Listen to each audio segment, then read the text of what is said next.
Just in case anyone who comes across this doesn't know, do you want to give like a quick dot point of like what exactly the OGL fiasco was? There was, all of a sudden, within the year of that drama going down, there was a very big influx of systems being published by other developers. So you could get this, you could print this entire thing for about $20. Have you seen the drama about the Adeptus Custodes? Oh yeah. Big 8-foot tall golden muscle mummies? That's going to be the question of the day. Is Jurassic Park a science fiction movie? Hey guys, and welcome back to Above the Table. This week it's myself, Seb, and Cody, our resident DM, and we're going to be discussing all the new game systems and a lot of the dramas that occurred over the last year, really, with the OGL, and then leading to a lot of new systems coming out. You know what it is. You know exactly what we're talking about. So, without any further ado, let's jump into it. Editing Seb here. Just a heads up, we do have a few little audio glitches later in the episode, but we do have backup audio, and we're talking a lot about these new game systems that are still in development. So everything we say might not be accurate and may have changed by the time you see this. Now you've been warned, so enjoy the episode. Okay, so I might quickly preface this. We have shot this already, and it was all out of focus. So some of the stuff we talk about today, we might accidentally jump into something we've already discussed, but we'll try and recap everything. And we'll try and rehash it the best we can. So you guys can understand it better. Yeah, we'll rehash it the best we can. But this is Cody's brainchild. Yeah, this is all we are. So this is something I kind of had to ask you last time. Just in case anyone who comes across this doesn't know, do you want to give like a quick dot point of like what exactly the OGL fiasco was? Like from version 1 to version 1.2 or whatever the flipping hell. Everything I say is what I've picked up from the internet, and this was a while ago, so I'm sure I've got some of it wrong. So yeah, I don't remember it at all. Don't come for me, or do build up our comments. Cool. Essentially, the D&D was always open license, so there was an open game license that would allow anyone to go in and make versions and make homebrew content and use the base rule set to create something of their own. With the change, Wizards of the Coast, or WotC, tried to adjust that allowance, which is a little bit sneaky. So the original agreement was in perpetuity, and they tried to change it so that essentially anything that was made by a player or a third-party creator was owned by WotC. They could steal whatever they wanted from it and reprint it as their own, which would give them full ownership.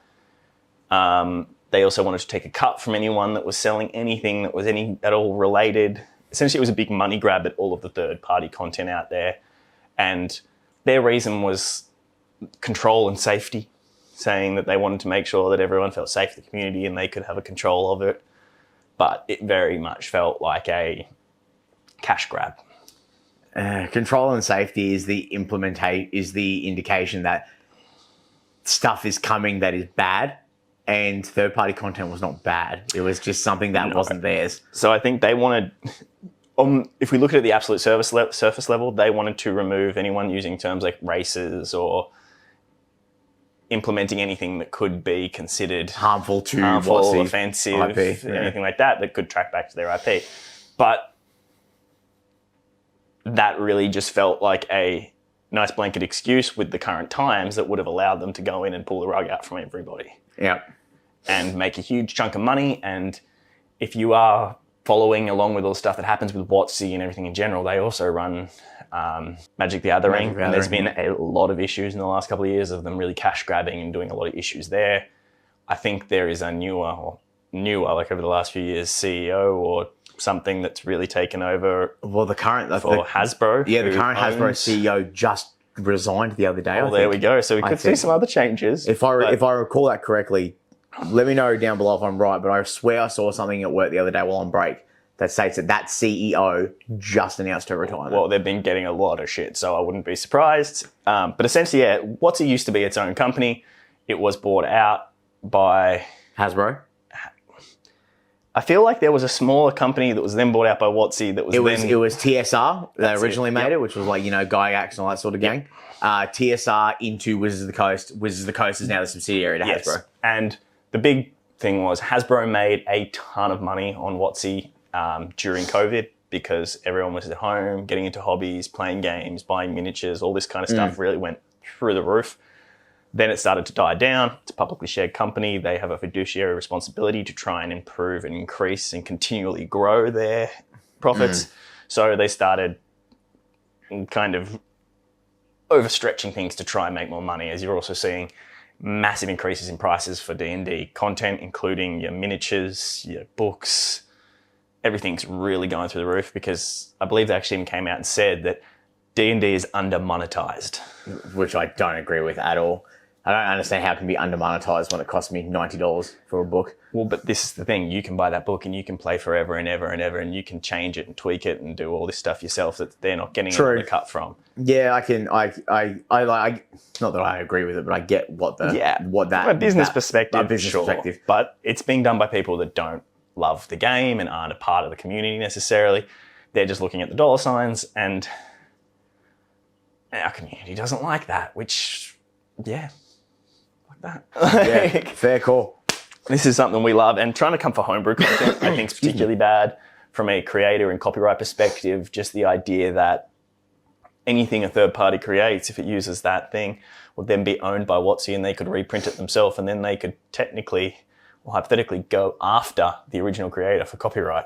Yeah, it's a weird, tricky system like that, because I'll call it it's not. I'm not shy about it. D&D's 5th edition. It's the only edition I know well enough. It's my favorite tabletop game.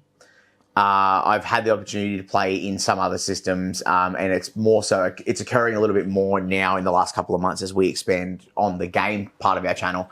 But some of the best content that I've ever seen for 5th edition comes from not WotC.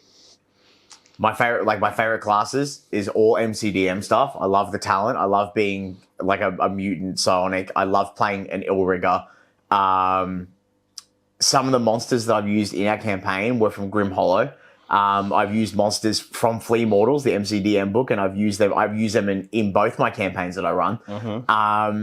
And some of the monsters in Steinhardt's Guide to the Eldritch Hunt, which is a 5e Bloodborne inspired supplement, and it's evil. It's so sick. And I find that it was just such a slap in the face that, because even to use the supplementary content, people still need to have the base system. So it was such a slap in the face for those creators, and then people like us that come in later and want to do our own kind of homebrew stuff. It was just a slap in the face. And I know enough of the aftermath of it that it backfired insanely badly, as we've discussed, to the point where WotC did a full 180, said that the OGL 1.0 will, or 1.1, whatever it is, will remain as it is, in perpetuity and irrevocably. No, actually, they didn't say it will remain as it is. It has gone to full Creative Commons. Full Creative, that's right. So anyone, technically, if I could have this wrong, but I believe that anyone could publish the entire base rule set themselves, as long as they reference that it's D&D, and they could publish that legally and sell it. Damn. Creative Commons is they overcorrected to try and be we're sorry. And I think that's great, because now I think 5th edition is cemented as D&D. Yeah. One D&D will come out, but they're going to charge a fortune for it. You're going to need all this extra stuff. I think with this release into the Creative Commons, that's going to cement 5th edition as the D&D until they do something really different. Yeah, I think if they do a new edition later down the line, outside of one D&D or the revised core books, as they've been calling them online as well, I'll probably go and get my hands on the player's revised core book just to see what the level caps would be like. That's probably the only thing I'm interested in. But I mean, we'll see. Unless they come out with another edition way later, I think 5th edition will probably be it. Like you said, it'll be the D&D that everyone knows now. There are some people that still swear by second edition. They still swear by 3.5, which if all have if their you're one own. of those people, gross. They all have their own OGLs that are still intact, I think. Yeah, I think our majority of them actually used the same one, Yeah. which was like, you know what I mean? It was they just basically every time the system updated, they just pasted the same one in But there. now having it full Creative Commons means like if we wanted to release things for our own stuff, right? If we, as we do want to eventually do, say make a playthrough of one of the one shots, like something that you guys can get your own module of, and you can run through what we've come up with, stuff that never happened in our games, etc. We can actually take things from the base game and we can reprint them without it being copyrighted. Yeah. So it has gone very open now. Especially considering we used a lot of monsters in those adventures that are like base D&D monsters. Yeah. So it's good that we can. So if they're in the base those rules, in then there. we can put them in at the end of the book rather than just saying refer to the monster manual. Yeah, or refer to, like in this case, like Wild Beyond the Witchlight. You have to refer to that for certain monsters. See, that's where I'm not super sure. I don't know Yeah. how many of the extra modules and the stuff Carry over. are part of the Creative Commons or if it's just the base rules. Yeah, that's it. That'd be a weird one, but we'll figure that out Yeah. when we get there. But that leads into the next part of the discussion was The new wave of TTRPGs. you follow this sort of stuff, there was all of a sudden, within the year of that drama going down, there was a very big influx of systems being published by other developers. You saw a big rise on Kickstarter for companies doing their own games. Like I backed a game called Raven, which was really cool, and I've yet to have a chance to run it. All like Edgar Allan Poe themed characters, it's like horror investigation, very cool. And then Critical Role has Darrington Press, and they released the Tal'Dorei Reborn guide. And then a couple of months later, the OGL drama happened, and now the Tal'Dorei Reborn guide is a book that you can buy on D&D Beyond. It's like they're reaching out to all these third-party creators. It seems in an attempt to try and make up for the harm that they caused them. I think so. And I think everyone kind of knew that Dimension 20 and Critical Role were the two major things because the new rules that they put out were like, after you earn a certain amount, we take a certain cut. They are the two biggest ones that were known. So their communities were definitely very heavily involved in that. So Oh, for sure. It was it was a bad battlefield to be on, definitely. And to be on ground level in the trenches between people that were like, no, fuck D&D. Jesus Christ, the turtle's Sorry. going crazy. I think my turtle's stuck. all he's gone and got himself pinned between his little ramp and his rock. We might interpose some footage of him having a bit of a swim later, so you guys can He's see a all menace. it. He is a menace. He's a big boy. But it was. God, I got distracted by the turtle. In light of like all this drama, all of a sudden you see a big influx of third-party publishers going out and deciding they were going to do their own systems. Yeah, so we've now got Candela Obscura, we've got Dagger Heart. Cobalt Press did Skull and Bones, was it? Skull and Bones, I think was one. Yeah, Skull and Bones. I think that's like the real piratey. Yeah. And then you got games like Walkborg as well, which had a really big resurgence in rather big blow up. Pathfinder sold out across the world. Yeah. Now they're releasing it more expensive because a lot more people moved over to Pathfinder. Yeah. $149 at one of the local shops for just the core player book is insane to me, but that's a whole different discussion. Yeah. So there were a lot of people, I think, that may have been working on stuff a little bit Yeah. that saw that as an opportunity to Promote and press. push out, fast track. So Fast track. I don't know if a lot of them were just because of that or if that was just the moment that... Yeah, it's hard, right? It's hard to sit here and be like, oh, I definitely think I say it with a lot of confidence because to me the timing was just too good. But again, it's just my opinion because everyone's allowed one of those on the internet. My opinion was the OGL drama happened and then all these different games all of a sudden are getting announced one after the other. And I don't think that's a bad thing. It's just, I think on the outset, it looks very Oh wow, you kind of It was a lot of people taking advantage of a disruption in a market. yeah, Because that's true. D&D is the game. It's the one that everyone knows of. If you say, I play TTRPGs, most people are like, what? But if you say, I play D&D, 90% of people are going to have an idea. Even if it's just, oh, is that the thing they play on Stranger Things? Yeah, Like, yep. there is a pop cultural recognition of D&D that others don't have. And that was majorly disrupted. Yeah, it's like when you see those videos online of guys throwing like huge river stones onto frozen lakes, and you watch the entire thing crack. That's literally what it looked like on our side too.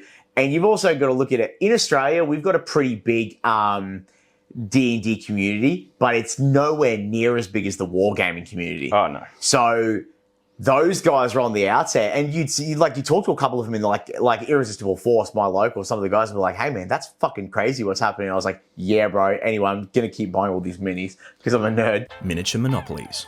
Warhammer and their lawyers.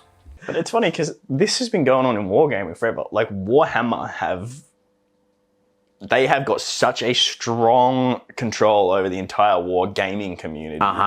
And in general, like Games Workshop, anything that looks anything like it could possibly be slightly related to one of their things, they will cease and desist, and they will sue, and they will they'll throw so much money and power at keeping anything, which is crazy. Remotely similar. Have you seen the cartoon by Flash Gits that's coming out called Space King? No. Where it's a complete satire of how Space Marines invade outer rim planets and abduct the males and turn them into Space Marines. Oh, they're going to be under legal battles for sure. I don't think they can though, because it's done in satire. It's so satirically silly because in America, satire laws can protect you from copyright infringement. Yeah, there's fair use laws, and that's the thing. A lot of these ones like that I've seen that GW go after different companies. It's like, well, there is copyright and then there is fair use. Like if you change something enough, you're allowed to do it. But they go after anything. But I also find it peculiar with that because they're so litigious with their, I don't even know if that's the right word for it. They're so let's go meticulous. So meticulous with protecting their IP. But like Tabletop Time, which is some Australian creators that do a lot of Warhammer content, did a Kickstarter for a faction of Space Marines called the Space Bears, and they never got a cease and desist for it. They might have just fought it because Jazza has a huge following, and maybe Though I never saw anything about them getting attacked. A lot of the cease and desist stuff that's out there is threats. There's a lot of this with bigger companies where they'll threaten smaller creators, and smaller creators are just go, it's not worth our money and effort to fight. Let's move on to something else. So whether it's warranted or not, like if say Jazza and with his stuff might have access to a lawyer who looks and goes, nah, you're fine. Go for it. Go for gold, you can try and sue and nothing's going to come of it. And then you send the letter back saying, fuck around and find out. And then it becomes a different ballgame. But GW are very known for this kind of thing. Man, speaking real quickly, we'll go on a tangent for that. For the Emperor! Have you seen the drama about the Adeptus Custodes? Oh, yeah. Oh, my God. Do you know how happy it is for me watching 40-year-old men cry about how there's big 8-foot-tall golden muscle mummies? How, dude? How do you hate that? Warhammer people. What the fuck is wrong with you? Very protective of their lore. But the thing is, there was the guy who wrote the book said I met with like 8 developers at Games Workshop and never once was it ever put out that there couldn't be female custodies. The only reason there never was is because they made all the lines of figures and they all just happened to be men. Yeah. Like, it's like Sky and I, shout out, we had a very long discussion at the front of my house the other night about how Warhammer fanboys are so protective of the lore that it almost crosses the border between them being lore nerds and them. It teeters on the edge of just full-blown misogyny. Like, it really does. All that sort of shit. I'm a pretty toey guy. If I see one of those dudes kicking off, I'll be in their face. It's just who I am as a person. But nothing has brought me more joy than watching them all scream and cry on Facebook. I just don't know why it affects anything. 8-foot tall golden muscle mummies. It's a game with little toys. I love little toys. Don't get me wrong. I love these little fucking things. But look at this little dude. He's so looking at this guy. But why is it? it shouldn't be your personality. It shouldn't be the thing that defines whether you have a good day or not. If it's going to be like your personality, make it a good one. Yeah, well, the same stuff. If we come back to the thing, when D&D did all this stuff, I was like, oh, that's pretty shit. I might cancel my D&D beyond description. I'm not going to rage in the streets, and these videos, the most we'll talk about it, and it's more about all the new stuff that came from it, rather than bitching about what WotC did. I've got things about that too. We discussed it in the last one, and I will circle back to it. I've got opinions about that, but yeah, it's crazy. Competing with D&D, the new wave of games. So we'll look at what I want to do while it's fresh in the forefront of my mind is mainly talking about the big ones that have kind of jumped in to fill that gap when D&D kind of like lost pole position. Mm-hmm. So let's call it what it is. First one, Pathfinder by Paizo. Very, very quickly became like the top dogs. Like, all their books were sold out. Couldn't buy them anywhere. By getting the digital PDFs was like the cost for the PDFs went up as well to help mitigate like the writing bonus. Like, they sold out everywhere. It was crazy to me. And it's I find it funny though that, again, if we go back to the thing, that people were like, well, even if they already owned all the books for D&D, they're like, I'm going to stop playing this and play this, because it's like, well, you've already bought it. Playing it doesn't change it. That's not giving more money back to WotC. Like I respect people that took small steps because like as an example, the big one for WotC was like I think in like the first 18 hours or something of that OGL leak happening. They lost like in the millions to like near billions of dollars from people canceling all their subscriptions. Oh yeah. So like they felt it. Like, let's be real, they felt that injury. Like it was hard. It's capitalism. We vote with our wallets. That's the only way you can make a difference. That's true. And it's they definitely felt it. And I think when they realized that a lot of people would not hesitate to just stop doing it out of spite is when they realized they had to fix it. But Paizo, they've been around. Pathfinder was only on its second edition by that point. They hadn't even done the revised books yet. They literally just released second edition, I think, like 2 or 3 years before. Maybe I might be wrong. Let me know. Other Georgia might know better than me. She knows Pathfinder way better. Georgia, if you're watching this, send me a message and tell me. And then from that, it's when we start seeing all the companies announcing their other ones. Candela Obscura was one. Discussions about Critical Role, Darrington Press releasing Dagger Heart. Dagger Heart was a huge thing going around for ages because they announced that they were doing it and they were going to release the playtest packets. And so it naturally built a lot of hype on its own. Candela Obscura, I bought the book. Well, I had the book bought for me. Bailey bought it for me. Of all the systems, I do really like this one. It's very user friendly. It's very nice, but very pretty. It is very pretty. Very great book. The visuals, like the art style in this book is. I had a look through it last time for the first time, and I'm a big fan of the way they've laid it out. It's got lots of like little handwritten notes and sketches, so it looks like looks like this book is from someone within that world that's made like a journal of the world as you go through it. Yeah, it's like an operative has made the book to let like the newbies know what it's going to be. It's very cool. I like. Don't get me wrong. In this discussion, it might seem like I'm coming for a lot of these companies. I'm not. I really like this game. I really like this system, and I will run it on the channel at one point. I'm going to use another homebrew setting for this system, which is why I like it so much. It's very easy to use. But then obviously, Dagger Heart.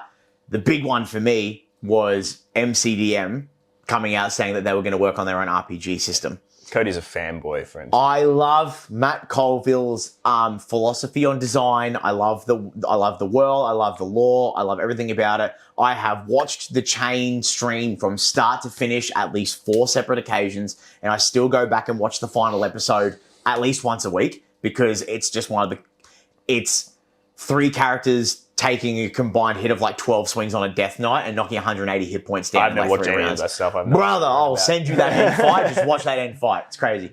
And then they announced that they were doing their own RPG. At this point, which is just called the MCDM RPG because they don't have a working title for it or anything like that. And a lot of the language used in the original announcement video for that made me feel like it was a bit more, I might be wrong. I might have just been reading too much into it, but it made me feel like it was a very shot across the bow attack language comparatively. But, then what happens with a lot of these systems that I've noticed, which is a part of the discussion I wanted to get into, was how some of the systems become more finicky because they're trying so hard to separate themselves from what they call D20 fantasy. Are they going too far? What does it take to be different? Let's look at Dagger Heart. That's a good one. So Dagger Heart still uses a lot of the dice across the system as like damage die for like weapons and attacks and all that sort of stuff. Awesome. Means all those dice that we bought for playing 5th edition don't go to waste. It's great. But they have some, like we were talking about last time, they have some peculiar rule sets in that for like how the GM plays, how the players go with initiative and all that sort of stuff, and how fear and hope works, you know, like the 2d12. So I've only really watched their intros that they do on the website. So they do like an intro to the basic rules, character creation. I watched a bit of the game that they actually played. Yeah, the menagerie. And then I've watched a couple other creators in space that I quite enjoy that have done little reviews, or they've run a game for their mates and sort of made some comments about it. That initiative system is confusing as and like, I'm sure it could come to work, but one guy that I watched, and cannot remember the name, if I do I'll put it up here, he was talking about it with his mates. He said with a group of them that were really good and used to playing together and they knew the table, they knew, you know, they had a good flow going, it ran really well. But in any case where someone's not super confident, or if someone overtakes a table, you know, like if someone, depending on how people play the table, it could be a nightmare. Yeah. And I'll preface a lot of this by saying they are in their early stages of development. They are going to make changes. They are taking notes. This is beta release for everyone to have a play with and give them feedback so they can tweak it up and change the game. So a lot of what we're talking about here could change. And they are talking actively about wanting to build this with the community, not just for the community. So take all this with a grain of salt. But it is a little bit confusing, that part, particularly for me, because I think that, and we talked about this last time, but I'll say it again, D&D has had 20 years, 30 years, what are we up to? We're up to the 50th anniversary. There you go. 50 years to nail down these systems across probably 7 editions when you include the 0.5s. And advanced D&D for first edition. So many iterations to figure out a system that just works and people are happy with. So then bringing that over and making it, like taking that thing away, I get, like you're saying, they're trying to separate themselves from D&D, but it's almost detrimental to the health of the system. Yeah. That's a term that I've thrown around a lot. So the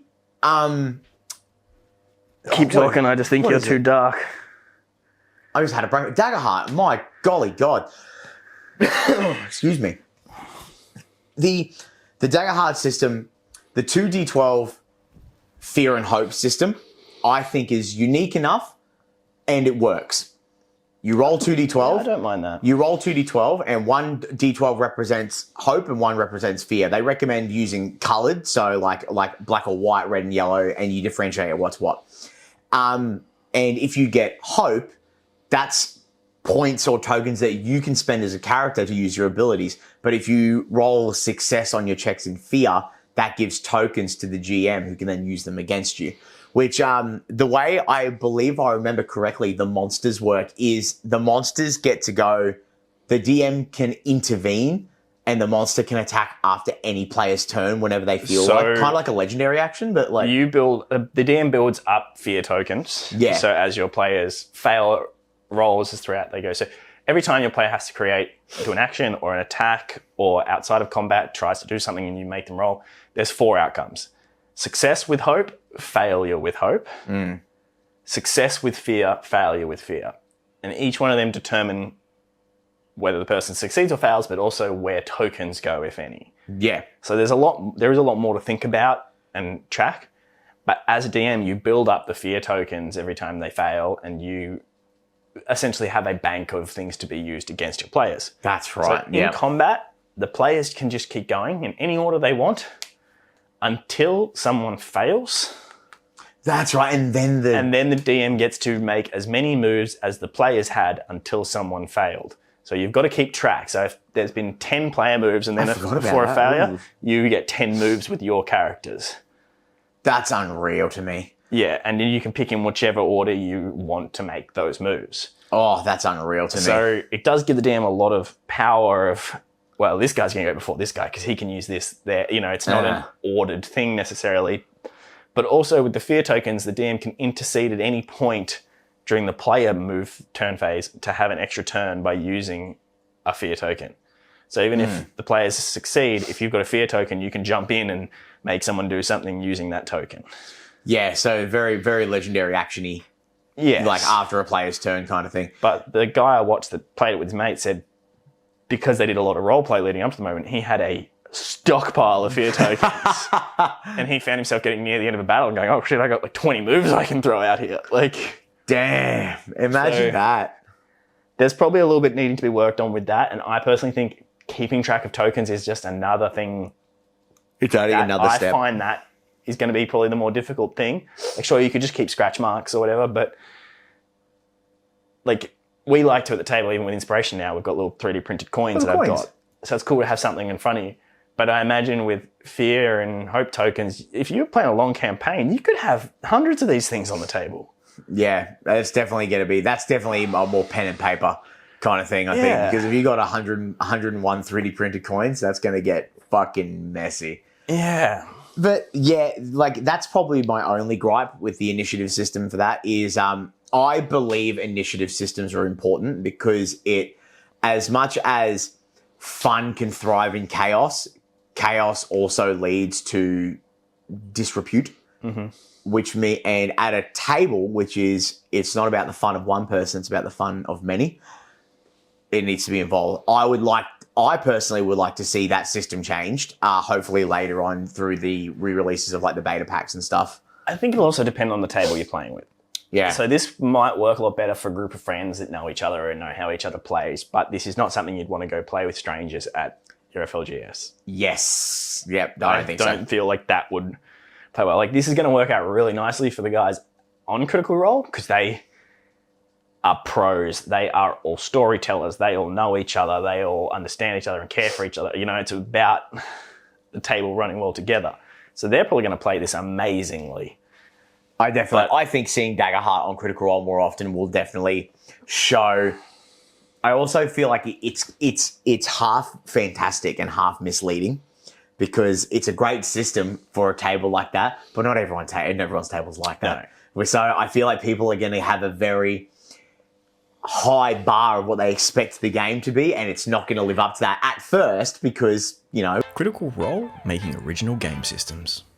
I wonder what the future of Critical Role is going to be. I absolutely love those guys. They're what got me into this game. Yeah. I've watched Campaign 2 through twice and it makes me cry every time. Freak. I fucking love it. I've got my girlfriend onto it a while back. She's like 20 episodes in. I do want to rewatch it. You know, Legend of Vox Machina, she's obsessed with that now too. So, you know, I'm slowly turning her into a critter. But I could foresee, especially with what's going on in the current campaign, I'm about 10 episodes behind. I'm up to date. It feels like Matt is building up to the destruction of their world and gods and everything, and what could be a complete hard reset, either of their universe or moving into a new universe, which could be more Dagger Heart gameplay. So moving off, you know, I wouldn't be surprised if our next campaign of Critical Role will be Dagger Heart. Dagger Heart. For them, that's going to be beautiful. It's going to play out nice. And if you just watch them for their cool storytelling, cool. But I wonder how that's going to sit with the audience because a lot of us like that we know the game that's being played. Yep. It's I've thought about the same thing. So I'm up to date on C3. Last episode made me cry, actual tears from my face. Like I was crying. It's the thing that I worry for, because I love Critical Role, I really do. I came in at the tail end of Campaign 2. I started watching Campaign 2 right when my daughter was born, which is about 4 years ago.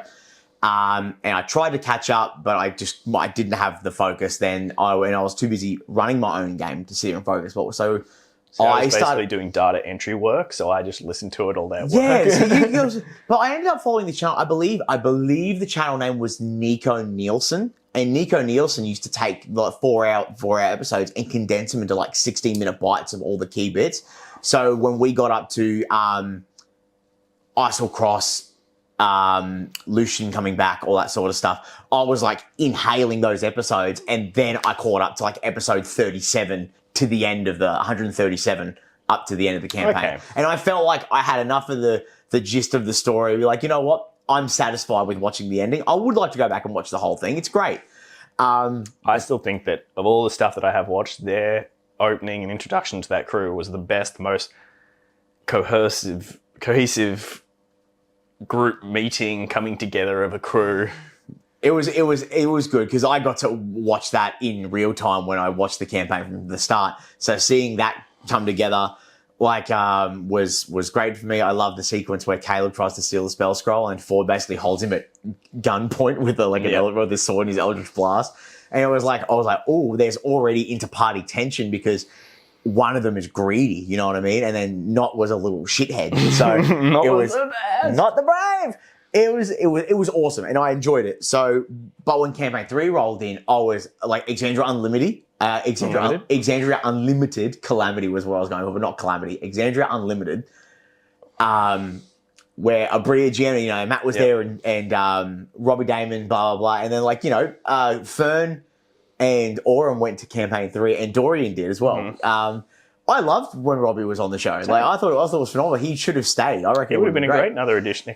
He definitely would have been. It would have been cool to have the table back to 8 people. I like that he still partakes. Like he does a lot of the audiobooks for them and things like that. I do. I really enjoyed the Nine Eyes to Kith and Kin, which was him reading. Did he narrate that one too? Yeah. Oh hell yeah! So he narrates and then they do the voices. For their voices. Yeah, that's sick. I can't wait. I'm gonna buy Kith and Kin to listen to it. But like Exandria Unlimited was great. I thought it was a very neat way to have a nice little filler season. I think it was like 5 or 6 or 7. It wasn't very long. And then campaign 3 starts and, those characters come back. Then there's new characters. I've been up to date on the entire thing. The point that I'm getting to, which is something that I've almost forgotten several times in this conversation, is I think you're right. I think it is they're leading to every campaign boss at the end of the campaigns has been end of the world level. But this isn't end of the world. This is end of the known universe level bad. End of existence. This monster that they're fighting, this how do you know? How far up do you? Do not worry about spoiling for me, but warning, spoilers. Spoilers for anyone that's not caught up. We'll put a time below where you can jump to. We'll stamp it. They're talking about Predathos the God Eater, which is like sealed away in the moon, and they now have records where it already killed 2 gods, like at the founding. So there's a very real. The way I'm looking at it, if I think the story's going to go the way I think it's going to go, the party aren't going to have a chance to stop it getting out. And instead, it's going to be a very God of War-esque ad footage of old QuickTime events here from like the first 3 games, where it's a system of like rolls and skill checks, maybe to determine like which gods are going to die first, and then the party comes in on the tail end of that destruction. They either kill it or seal it away, but the universe as we know it has changed. It's gone now, and now all of a sudden, it could be a hard reset of Exandria, and it very well might turn into what Dagger Heart is. But who knows? I can see it. I can see where the lines get drawn to that. And I think that would be a really cool way to go, we're retiring what we know and going into something new. Yeah. However, they have made, and I doth quote this verbatim, squillions of dollars because WIZKIDS are putting out all their miniatures from their campaigns. And WIZKIDS have sponsored nearly every episode of Campaign 3 for like the last 70 episodes or something. WIZKIDS Battle Cam, right? Yeah, WIZKIDS Battle Cam, even though they use Dwarven Forge terrain, but WIZKIDS minis.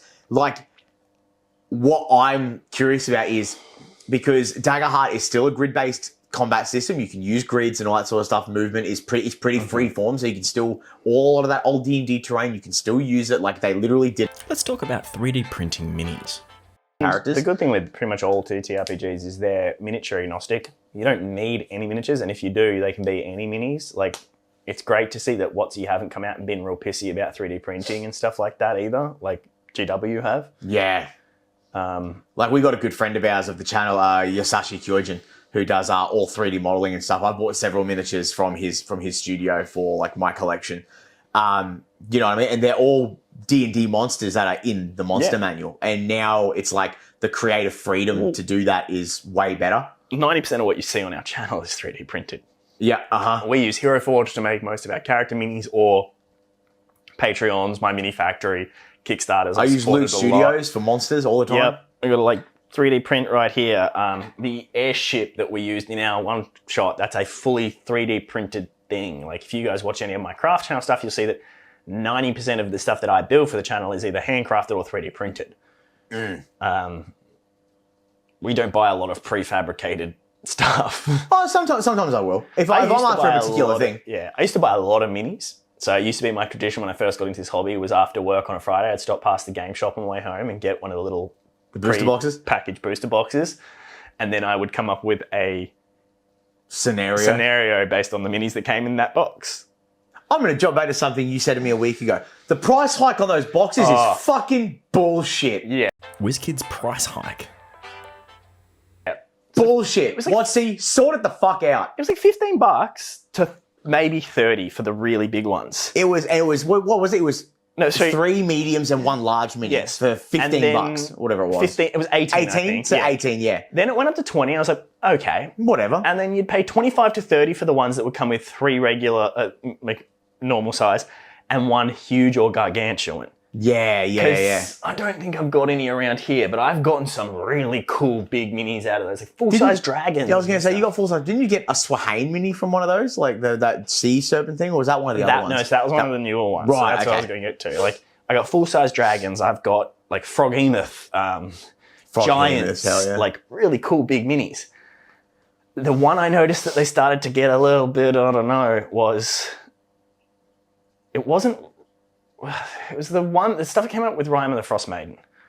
Was it the Snowbound or... Oh, yeah, Snowbound. It was Rhyme of the Frost Maiden / winter themed monsters for like people that played in Faerun and there's 2 lots of them though. Yeah. Like, that are in that realm. There's the Rhyme of the Frost Maiden actual boosters. I think it was them. And then there was Snowbound, which is just like all the they went up Icewind to like Dale. 28. I was like, okay, because some of them had huge minis. Like they were They're big. fucking big. But then the huge sometimes got replaced with like a reindeer.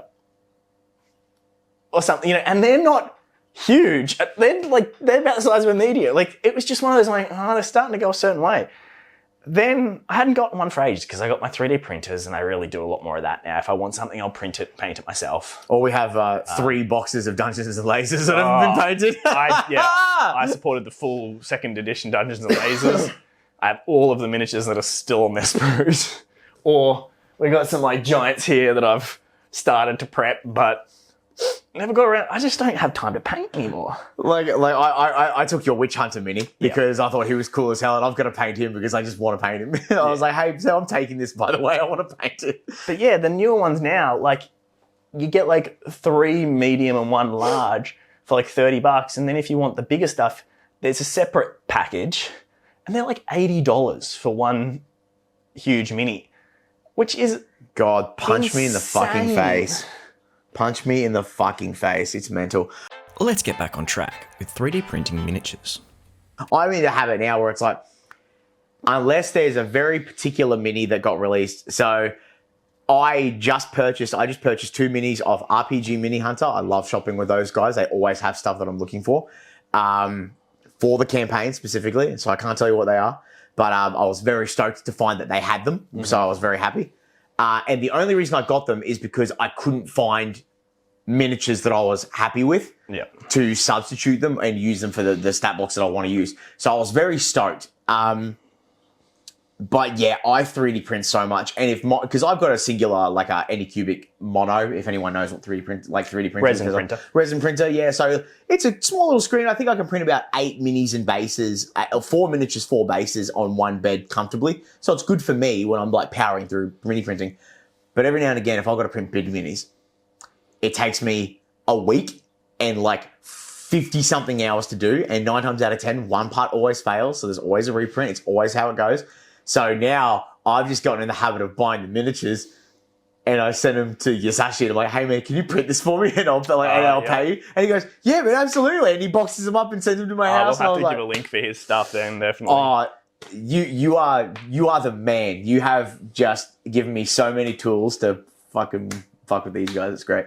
Yeah, well, he can't always come to me. Like, I do print some of the stuff, but certain things he's like, Cody doesn't want to tell to me because I'm a player, and he's like, I want to surprise you at the table. So Sometimes I'll get Seb to print me monster minis that he's got that I've seen that I like, and I give him no context as to when they're going to happen, what they're going to do. I was like, hey, I just need 4 of these like demon dog things. I literally this week printed off these things and gave them to him this morning, and I'm keen to see when they show up. But these are big boys. Like Big boy. 4 of them on the table is going to be a... Yeah, big boy. Ooh. But yeah, so...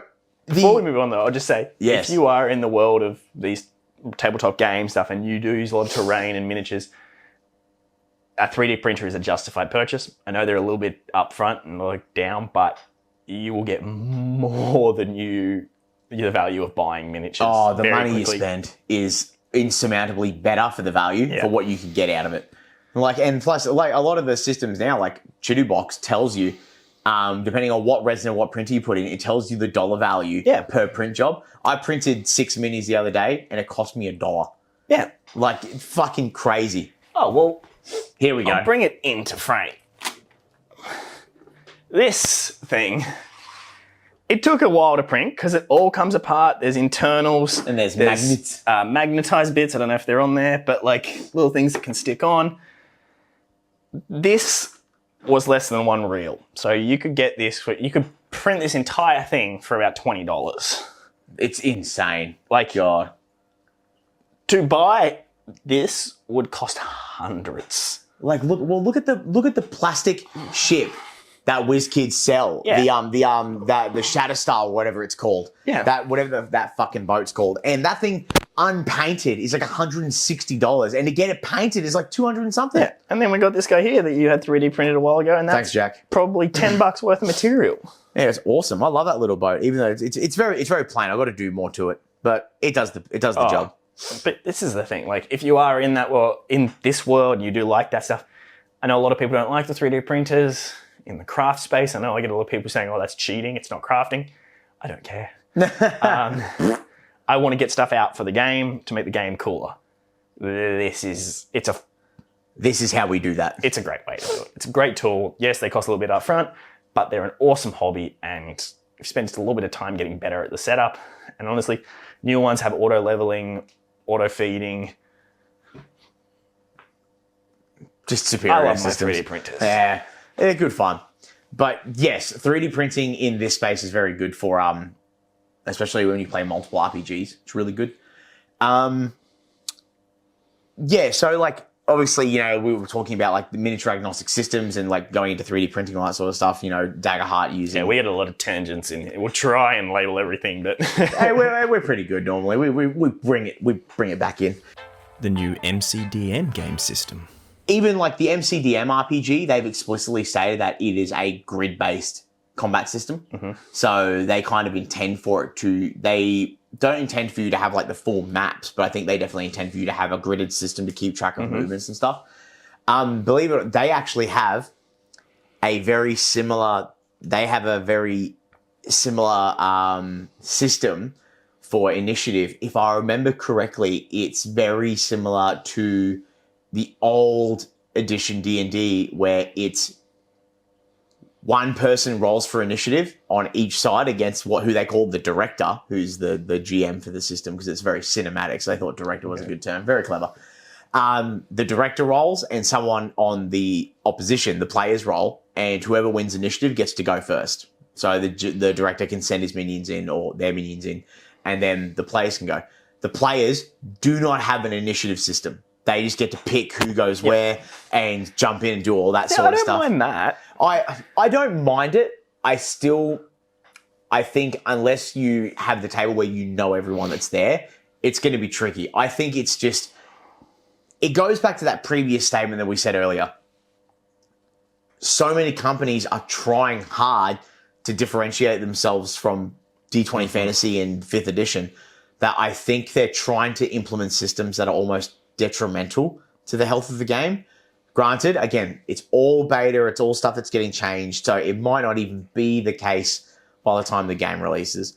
But I think the initiative systems on both games might need some work to make it a bit more like cogged, to make everything run together like a well-oiled machine. Which leads me to my next thing, like Dagger Heart. Critical Role's new TTRPG. Like Dagger Heart kind of nailed it on the head right off the bat. Keep all the dice of a polyhedral set and roll for different weapons. They've shown you they've got a list, and it's like, hey, battle axe does 2d12, great axe does 1d12, blah blah blah blah. Awesome. That's so simple, easy. MCDM are currently on their second iteration of their system from their play test packet that they put out, where it used to be 2d6. That was it. No matter what kit you had, what class you picked, all your bonuses, that was it. 2d6, bang. That was one of the gripes that a lot of players had, me included, where it's like stagnant damage. It turns into static and stagnant damage because you always know what your average is going to be every round because you got 2d6, and if your bonus is +7, you know that the most you could ever get is maybe like a 19. You know what I mean? So what they did was they implemented this system where you roll 2d6 and there's brackets of damage. So 1 to 4 is low, 5 to 6 is blah, like medium, and then everything 7 and up is like 10 plus added bonuses, blah, blah, blah. Do I think that's a unique way to do it? Absolutely. Do I think it solves the problem? No, I don't. It's just my opinion. I know Dagger Heart's damage system confused the hell out of me. Really? It's like you can take stresses, or you can take damage, or you can take stuff on your armor, or you can...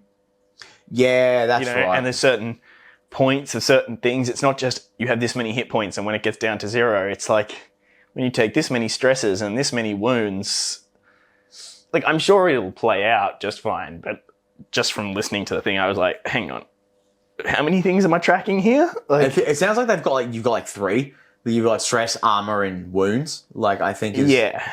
And I don't know, I can't remember exactly what goes well. I think stress is stuff you can take from magic, and physical wounds is strictly you physical. can use stress to perform certain things. You gain a stress in order to do that ability. If you take a hit that's not above your... Oh. And we lost a camera. We'll be right back. Where was I? So camera's back now, guys. Again, we run this whole thing ourselves, so we've got little issues. Stresses, armor, blah, blah, yeah, blah. so if you take a certain amount of hit below like a certain threshold, you get a stress rather than damage, rather than a wound. You get a certain amount of wounds, you die, but you can also, on your last wound, you can choose to do like a last stand kind of thing? Yeah, you can do like some big last stand that automatically kills you, but you get to do some big last thing. You can roll for it, or you can take some, like there's different choices you can make in the end, which could lead to cool moments, but also it's just adding a lot, like, which is cool for some people and like who really like their in-depth games, but I feel like it'd be a really hard game to just bring someone in and be like, here. I had the exact same reaction when I looked into creating a character for Pathfinder. Pathfinder has so much going on that it stressed me out. Dude, like the Kids on Brooms character creation. Let's look at that for an example. Now, I like the Kids on Brooms system. I think the book is laid out very poorly. Probably the only gripe that I have. It's not very consistent in the way it teaches you how to create characters. I think we got there. We're due to run it on the channel, and hopefully we run it correctly. If not, fuck it, we'll do it our own way. But it was very... The system is intuitive, but the way they described creating characters was not. And I feel like, again, it comes back to that thing I was talking about earlier. A lot of these games are trying hard to differentiate themselves from 5th edition, that it's almost like it's creating more that you have to deal with, which is more annoying. Like, I know if I was to hand a fully completed character sheet to, like, my brother as an example, who's only ever played D&D once, like 5-6 years ago, he'd be like, oh, and like drool would come out of his mouth because like Rick from Rick and Morty, where he does the weird face. But it's that once you know what the skills are, all of a sudden the numbers don't even matter. It just makes sense. When you start, and health is so important to these kind of games because this is you being alive. I've said it before, I can hand someone who's never played before, I can make them a sheet, either a fighter or a barbarian, and they're going to be sweet. They know exactly what they're doing. Magic does add another level. Basic magic is pretty simple, but anyone who's never played any of these games before, oh, I can swing my axe and this is what it does. This is how much health I've got. It's a simple thing. And I think as well what's happened is 99% of video games that we've all grown up with now, especially in the RPG space of video games, are very, very much taken from the basic concepts of D&D. Yeah. Turn-based, points, extra actions, all that sort of stuff, yeah. People get a lot of that. Even, the idea of hit points. I'm pretty sure HP came from D&D, and it is now a known term in video games. Like, it just is what it is. Yeah, it's synonymous. It's all linked together. But it's this was a bit of the gripe that I had when coming into this about the new systems. Again, I don't want anything that I've said to be taken as I'm trash talking these new systems. I don't want that to be the case because I still intend to buy the MCDM RPG. I like the company. I want to support. I want there to be more in this community and grow in different ways. Yeah, I want there to be different heaps of games. capabilities. And if it's stuck with one company, they become the Games Workshop and they can run a monopoly. They can start overcharging and just trying to hit the whales and only just, oh, well, we only need 10% of people to play if they'll pay 10 times as much. We don't want that in this community. No, we don't. The variety is the spice of life, and we should be able to pick many games. The only thing is, for me, again, personally, it's my opinion, is I want to support these companies and I want them to be successful because I want to see them grow and continue to do more. I feel like some of them just need to take a step back and stop trying so hard to create a long bridge between the two of them, because not only does it expand on the development time, you know what I mean, and people might lose interest, or you might build it up for it to not be as good as people think it is.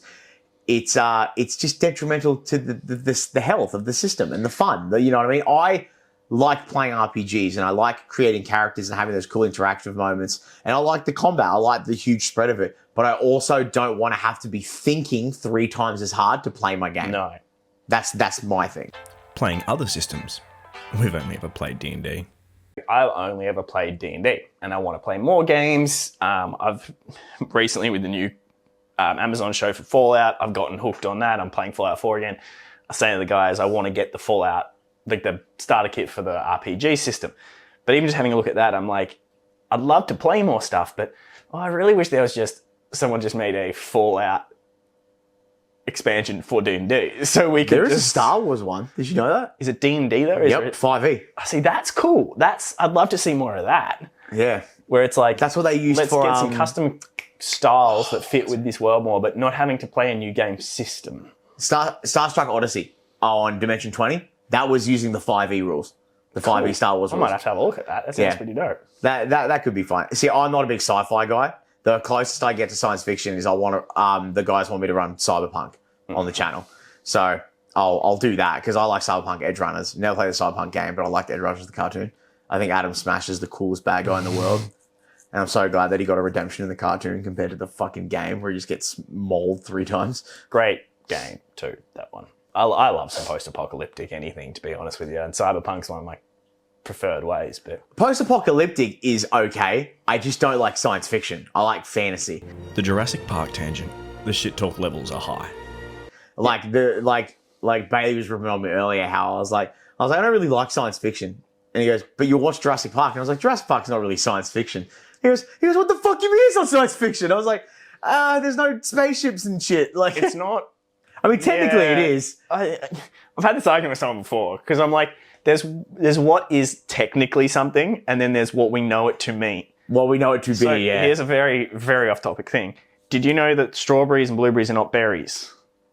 No, they're something else. What are they? They're fruits or so. Like, they're not in the botanical range because of berries. they've got seeds in them, don't they? Well, it does. Things that have seeds can be berries, but berry just means that it's grown from a single ovum of a tree. Bananas are berries. Watermelons are berries. Lemons are berries. Like, there's very few things that we know as berries that are actually berries, but we all, as a society, have agreed what is considered a berry. Whatever the technical reason is irrelevant at this point. It's like that comedian talking about how animals should be separated into dogs, cats, and bugs. Yeah. Because it's just like, yes, technically, Jurassic Park is science-based fiction, but it's not sci-fi. I'm going to get yelled at for this. I'm going to get screamed at. Listen, Bailey. No. Listen here. It's because what we all think of sci-fi is spaceships, Yep. Robots. future. Aliens. That's the cultural aspect of so. What we think sci-fi is. Independence Day.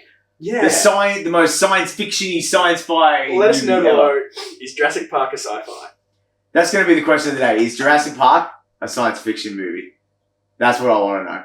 That's what I want to know. But there we go. God, that's got me like. That's got you heated. There's also turning right now. there's also Is there a Jurassic Park RPG? there is a book that Bailey sent to me on TikTok that someone has created dinosaurs from like actual paleontology files, but they've stabbed them for 5th edition, and you can just buy it. So and you get like mounts and stuff. So I'm going to buy it because Bailey likes dinosaurs. To do a Jurassic Park game. I mean, we could, but it just means everyone's very inhuman and is like. Another camera outage, and we'll be right back. Also, sorry about the audio, it'll be back to normal soon. Yeah, I reckon you totally could. If we got that paleontology 5e book, I could run a There's no Jurassic Park reason game. that even in our campaign, someone hasn't made a park full of dinosaurs that our players could end up at. If you try to bring Jurassic Park into my game, I will kill that halfling. I will impale your halfling through the butt and out the mouth, and wave him on a stick for Keep an everyone eye out else. for this one shot. Oh god, I forgot that one. Is that the maze one? Oh no. I can see it there in the bogs. What's in the bogs? Trying new systems. Yeah. There's stuff coming. I mentioned it last time, so I've built this big maze for my other channel, craft stuff recently, and I'm going to run a one-shot in at some point. And I was considering maybe doing it in a different game system just to play some stuff, but I don't know. Different game systems daunt me. I think it's daunting when you've already got one thing you want to try, and then on top of that, you got to learn a new system on top of that. I find doing new game systems is always better if it's a completely isolated event. Well, that's why, again, like looking at the Fallout one, I was having a look at the starter pack, not even just buying the rules and trying to build a game, like buying the starter set that gives you some characters and some stuff and just playing that, just have a go at it. Might be a bad idea. I would give it a go, even though I'm not a big fan of science fiction. I would give it a go. Yeah, just to it's say just different. I like heavy metal armor and big fucking swords. I just like that shit. That Sounds like Brotherhood of Steel. Yeah, yeah. the Minutemen. The Minutemen would be a good one. I know enough about Fallout because one of my best mates used to play it all the time when I used to go hang out with him. I've sunk like 25 hours into it this week. That's bad. I've not felt very productive this week, so games have taken the forefront of the responsibility in this house. Yeah, that's why there's been no craft video up on Seb Make Stuff this week. Because Fallout? Because Fallout. Because Fallout. It tends to happen. When a new show comes out or a new game comes out, we lose Seb for about a week straight. Yeah. A week straight. You know, he does what he needs to at work for the bare minimum, and then he goes home and plays video games. I've just been swamped, though. Trying to keep up, like you're saying, we produce all this. So I have my side YouTube channel. I do all the production for this channel, editing and everything. I'm now doing social media videos for my personal trainer. I'm doing, trying to build some other stuff in the background for this channel and for some other things. I'm running another business and working full time. Now I've got my girlfriend who needs time as well. There needs to be more hours in the day. There needs to be more hours of the day, or we need to work less days a week. Yeah. But essentially, I just was going too hard for too long, and then this week I've gone, fuck it. I'm sleeping. I have it. Oh, no, I'm not sleeping. I'm exploring the wasteland of the Commonwealth. With a bandana on your face and a dog. Oh, God, that's funny. But Back on topic, the new game systems. I'm not ragging on these systems because I think they're going to fail. I think that a lot of these systems are trying very hard to be different, especially these newer systems that are coming out, like where it's a whole new engine, blah, blah, blah. that it's almost kind of detrimental to the health, which is why I liked this so much. I really liked the Candela Obscura book. So the system for this is called the Illuminated Worlds system, and I believe I may have heard mention that they plan to release that engine as a thing that you can buy, so you can do your own stuff. Very similar to like how Kids on Brooms, Kids on Bikes, Kids in Space, they're all kind of universally the same thing. They just changed the tropes to make it better. Like this is all, it's all D6 system. There's abilities that you get depending on the class you pick and what kind of version of that class you want to be. It's great. And like, yes, Candela Obscura is designed to be like done in the Fairlands, like their little world in here. But if you've got the gall and you're a little bit wet behind the ears, you could give this a red hot crack and just change it into a different game, which is what I intend to do. I intend to run this. A bit of behind the scenes glimpse. When I plan to run this for the channel, it's going to be alternate history timeline, 1945 World War II. Yep. So still kind of in line with this theme, but real world. A lot of the names of very particular famous people will be changed for touchy subjects and all that sort of stuff, and certain things will be ignored. But are we ever going to play Eat the Reich or whatever? Eat the Reich. Eat the Reich, if anyone knows about that one, it's where you just play 6 bloodthirsty vampires on the way to kill Hitler. Absolutely. Absolutely. Yeah. I intend to run that. But at the same time, I just want to get back to the 5e campaign. What to expect from Tomes and Tales in the near future. Well, we're going to have a bit of a break from that. So, because we've got Kids on Brooms coming up on the main channel. 2 weeks, we start episode 1. Yep. It's going to be awesome. And or episode 1 and episode 2. Yeah, well, as we were going to spread them out. But so how many weekends of actual gameplay are you expecting for that? 6. 6 weekends, 6 episodes. Well, we're going to break them up into 2s, aren't we? Yeah, but they're going to be standalone episodes. So it'll be 1. So on one weekend, the next one, it'll be episode 1. Then when we cap, we'll have a break and we'll come back and we'll do episode 2. Because 2.5 hours each, it's the same amount of time that we would spend doing a full one. 3 weekends worth of gameplay. Oh, 3 technically. Yeah, sorry. I got the numbers wrong. 3 weekends at 2 episodes. So we're going for 6 episode arc, which means it's going to be a couple of months till the main campaign. It'll be about a month and a half, realistically, if you think about it. Yeah. It's going to be weird coming back to you. Yeah, it is going to be peculiar, especially with the setting that I've kind of put together for Kids on Brooms. It's going to be fun. And then I plan to run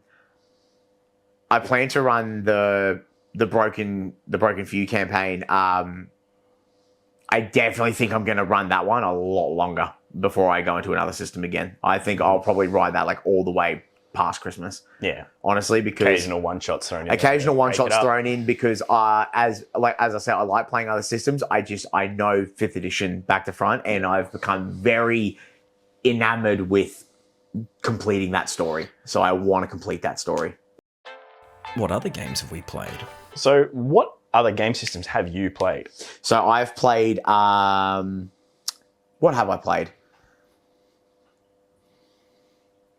Fuck me, what have I played? So 5e, I played 4th edition, and I've played the Norbane system, which is something that come up on Sky's episode just recently. I can't recall if I've played any others. I don't remember. I think that's like the only 3. I've got other systems that I've purchased and I'm learning to run, but I don't think I've actually played in many. I've played in lots of 5th edition games, just not any systems. Which is why recently in the last year, with all these new games coming out, these new systems, I've been really invested in like getting my hands on them because I want to be able to do a couple. Like Josh, friend of the channel, one of our guests that was on for 10 episodes. 10 episodes I think he was on. In a while, as Sebastian. He is like very avid of Pathfinder. He knows Pathfinder very well. He also knows Morkborg. Well, he's talked about running maybe a Call of Cthulhu for us. Call of Cthulhu, yeah, that'd be cool. It would be cool to be able to like play with all of you guys instead of just one of us being on behind the screen. That would be really cool. I would really, really like to have someone run a 5e game where we can all play together. That would be, I would love, nothing would make me happier like to be able to do that at least once in my life. That would be cool. Yeah, it's wild. Let us know below, guys, what your favorite systems are as well. Like, because I'm keen to try other stuff, but I don't know enough. Yeah. It's when you invest in one system, it's hard to like even just notice. Not saying it's like go out of your way to look them up, but like sometimes like something will just jump out at you. Especially if they're a simple one. I think that's something that would be cool because we'd be able to throw a one-off game in there that doesn't have to require a lot of learning a new system. No. Like I do know the guys at Tabletop Time and Jazza here on YouTube. He has a system that like Jazza and his brother made a game system. I don't know if you've ever watched any of their stuff. I think I watched the first episode and that was like 2 years ago. Yeah. Like I liked their Cyberpunk game. I watched that. But once they started playing their fantasy thing, I fell off. But I like the game system that they created because it's very simple. Is it D10 stuff? I think so. Like, but essentially, you've just got points in certain areas. And every choice you make, you roll and see if you beat an average. And so, like, you can be like, all right, if you've got extra points in, say, like wealth or whatever. Like when you go to buy something, you roll to see if you've got enough money for it. It's not you track your money. It's did this work or what's the luck? Or if you're like, oh, maybe I planned this thing earlier. You roll to see if you actually did or not. Like that's just clever. You can just sort of throw anything out there and you just roll to see if it worked or not. That's pretty clever. That's a nice intuitive. It seemed like a fairly easy system. Would be a good introduction to like newer players for RPGs in general. Pardon my yawning, less speak. I'm very tired. And I think that was sort of what their plan was, to make something easy that you could play any environment, any kind of, new weapons could easily be introduced without being like, let's design a whole stat sheet for this thing. Yeah. It's a simple way to take any kind of cinematic environment and bring it into a gameplay. And then there's me, statting everything. Yeah. Because I'm learning how to homebrew stuff. Let's talk about homebrew content. I've never homebrewed half as much as I've homebrewed for this campaign. And we're going to keep growing that. We want to eventually, we've talked about before, release some of our homebrew content for you guys to be able to play yourself. I want to get the test stat block up online so people can take that because that was a cool one that I got to do. I built the character sheet and then I transferred it over as a NPC. Got some. I've done some custom monsters which will come up on the campaign, which I'll release those for free so people can get a taste of like what I'm designing, and then when we go later down the line, I'll refurbish them and then put them in the books and the PDFs and the webs and all that sort of good stuff. It'll be good fun. Closing comments. Well, anything else you want to hit with today's? No, I think just pardon me. I think rehashing. I'm eager for all these new systems. I'm just hoping that the urge to be different is not going to be harmful in the long run. Yeah. You know what I mean? MCDM RPG, Dagger Heart, even on the other side of the coin, the revised handbooks and stuff for D&D, 1D&D, whatever it is, like that's going to be insane. I know that since the OGL kind of went Creative Commons, like we've seen a rise in 5e Kickstarters that have been huge, like Tales of the Crooked Moon. There was one for like the Ether Expanse, I think it was Ghostfire Gaming. There's tons of them now because now everyone can just do it freely and have a bit more creative control. Yeah. It's great. I actually think that what you said earlier was correct. 5th edition, I think, has now been cemented as the version of D&D that will always be the introductory standard. I'm just really curious to see what the future holds for non-D&D games and non-Wizards games. You know what I mean? Like, I'm curious to see how development changes and how development progresses because, it's the same with video games. It's an ever-changing battlefield, you know what I mean? Like, Sky and I have had huge discussions about how they developed the Norbane system from what it was in its infancy to what it is now, and now they're trying to go, like, semi-public with it. It's all stuff, like I said, not trying to bag anyone out. I'm eager to try them all. I just hope that they don't shoot themselves in the foot because they're trying so hard to be different. That's my little thing. But this also comes from two people that have only ever played 5th edition. Yeah, or D&D I've at only ever least. played So 5th edition, yeah. Maybe something different is a good thing. You know what? You just wrong. I need to defend myself on here. Sky made a slanderous comment about me on the last one about how I hate the percentile system. And you know what? She was fucking goddamn right. That's it. You heard it here first. But what about you? What's your final thought? What's your final thoughts? I'd like to play more systems just to get a taste of what else is out there because I have only ever played the one. I don't know though. Like I think a lot of like you were saying these ones like they're trying a little bit too much to really separate themselves from D&D, which I get it because you want to be an original experience and a different way to play, and that's how you separate yourself. So why people would play your game rather than another. But it's also, I hope you don't do it to a point of making it too convoluted. Mm-hmm. Which is what right now in a lot of these betas for these new games seems to be what we're seeing a lot of, and the people doing the surveys are making it known. So hopefully it's okay if your game's similar to the game that people have played for so long. It's okay. Yeah. You'll need some differentiating points. Otherwise, why wouldn't they just play the other game? But still make it just... There's a great line from Jerry Seinfeld talking about writing jokes. He says, you write the full joke and then you just go through taking out one word at a time until that last word made it not make sense anymore. Then you put that word back in. So simple is better is essentially the idea. Yeah. Make your rules as crazy as you want and start taking parts of it out until it breaks it, then put that last one back in. So it's as simple as it can be to get the point across. Yep. It's a very good way to look at it. And I think these companies are slowly learning that. And I hope they continue to do that because I want to see these games succeed. I also want them to be good because I'm spending money on them. And like, if I'm buying them, I want them to be good. Otherwise, I'm just going to be pissy that I bought them. But yeah, that's good. I'm still keen to buy stuff though to support more small creators. So yeah, Hell yeah. Put stuff below, link your stuff, jump on our Patreon, plug your own if you've made anything or anyone you know is making stuff that you think is cool and you want to grow. We want to see more of it. You mean Discord, not Patreon? That's the one. Discord, not Patreon. Patreon will come eventually. We're not taking your money yet. Yes. Yes. We'll wait till we can offer you something for your money. Yeah, like share it with us. Let us know because I want to know more systems, especially if ones that are particularly you guys out there think are cool and you enjoy running or playing. Let us know. Both Sky and Bailey, and unfortunately in the episode we had to cut up because it was all blurry, talked about the cyberpunk style game Shadowrun that they said was cool but also very convoluted. Yeah. I would like to talk to some of the other guys again. Like, we'll try and get Bailey back on here to talk about it because he's played a lot more game systems over time. But most of the stuff we shot with Bailey last weekend was trash because the cameras decided to go blurry on me. Just bloody technology banging my existence. But yeah, the next episode will probably be what we shot with Bailey that actually was in focus because we reset and we talked a lot about AI in the gaming space, on development and art, being Bailey's digital artist. He has a lot to say about that.